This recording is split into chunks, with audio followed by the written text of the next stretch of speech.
quiet Ghana ha ena John Dramani ma say yento aba emfama no oba obetutu nioma yi obema Ghana afa ne ntoma pa efra but after say yeto aba edema John Dramani Mahama ewie it seems say ya start to and some excuses just say John Dramani Mahama pache say N.Addo and Dr. Mahmoud Bawumia ebetena so oma say nioma oma ama nioma ankoye nti nioma mu ebetumi ayede ya ebusia amafo bi che say hey John Dramani Mahama and start with this thing and yes sir ebefa wo say alolo yenko na yenko tie ensem ni bi. Now President-elect John Dramani Mahama has criticized the outgoing government for attempting to create an overly optimistic narrative about the economy as their tenure comes to an end. Speaking after the Canadian High Commissioner to Ghana, Miriam Montrat, paid a courtesy call on him, he expressed deep concerns about a $2.5 billion debt burden in the energy sector. He warned that without urgent intervention, the energy sector could face total collapse, describing it as a critical area the outgoing NPP administration has mismanaged. Here's more. The energy sector is another area in which this outgoing administration has mismanaged in a major way. They've kept the lights on at the expense of accruing a very huge debt. That debt is being audited, and so far we're looking at $2.5 billion. And so not paying the producers of energy, just piling on the debt, and paying other things that are not as critical as paying down the energy sector debt. ECG has a very poor governance record, and aside from that, its losses are so huge. Technical and commercial losses about 32%. I don't see any utility that can run with 32% commercial and technical losses and be able to continue to survive. And yet the little money that comes should be prioritized in paying those who provided the electricity. Instead, they take a chunk of it and use it to import crude oil. They're more interested in supplying crude oil than exploiting our upstream where we have a lot of gas so that we can provide cheaper gas. If we could cover our energy production with 100% gas, that will save us in excess of $1 billion every year. And yet, they're driving all the upstream people out. He and I went and took refuge in Côte d'Ivoire. President-elect John Dramani Mahama also dispelled claims that the Operation Recover All Loot Committee, that is the Oral Committee, is a tool for political witch hunting. His remarks come amid concerns from some groups that the committee's investigations will unfairly target individuals, particularly members of the outgoing administration.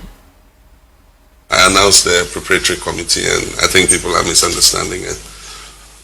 We're receiving a lot of information on things that are going wrong, or things, corruption scandals and all that. Some send me texts on my phone, some call me, others pass through other people. We want a focal point where all that evidence is directed, and so that they can assemble that evidence, and once we come into office, Oral is not going to be investigating people. It's going to gather the evidence and pass on that evidence to the government institutions that are supposed to do that kind of work. And so we just want that if people have any information that they think is useful in the fight against corruption, pass it on to this team. That's what the team is about.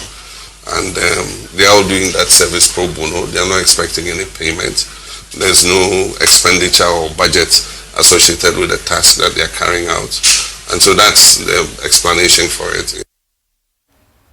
In other stories, Finance Minister Dr. Mohamed N.Addo has warned he risks jail term if he refuses to put the mini budget before Parliament.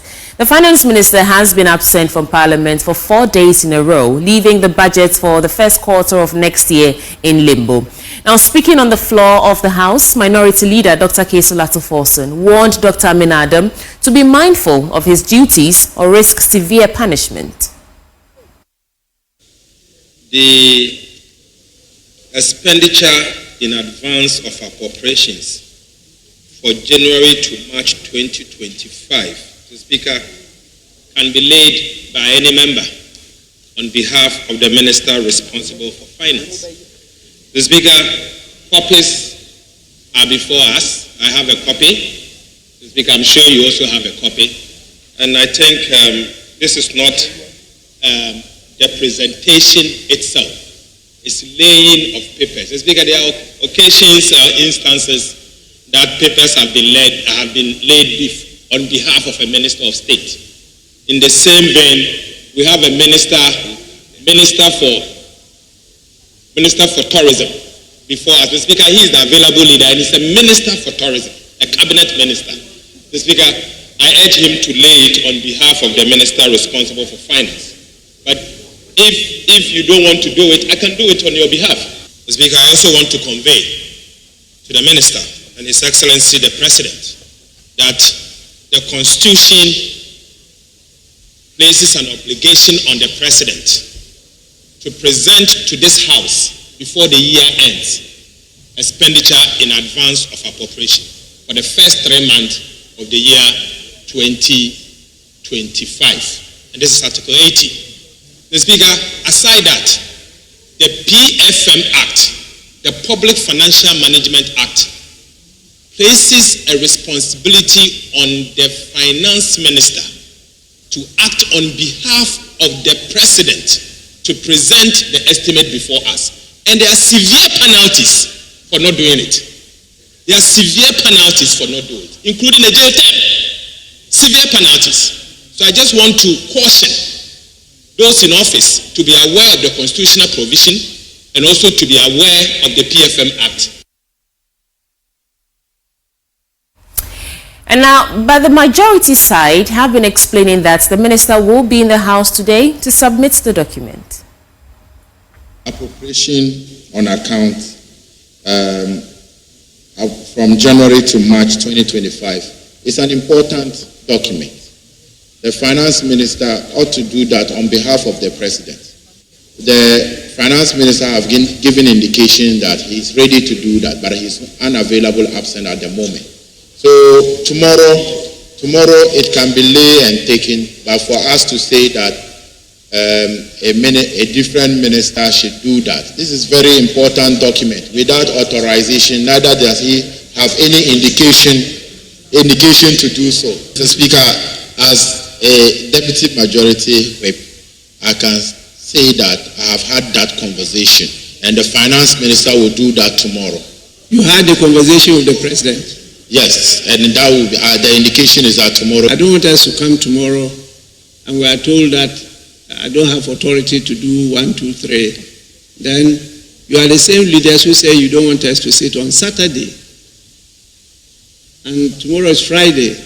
If we don't do that, it means that this item might not be taken by the House before we transit to the next government. And you know, it's very easy to do it. The next government can come and the next day, if they come and present it, and the House will have to work on it, and it is done. And you will be setting a very bad precedent. You know, you'll be setting a very bad precedent, and it's not for your health.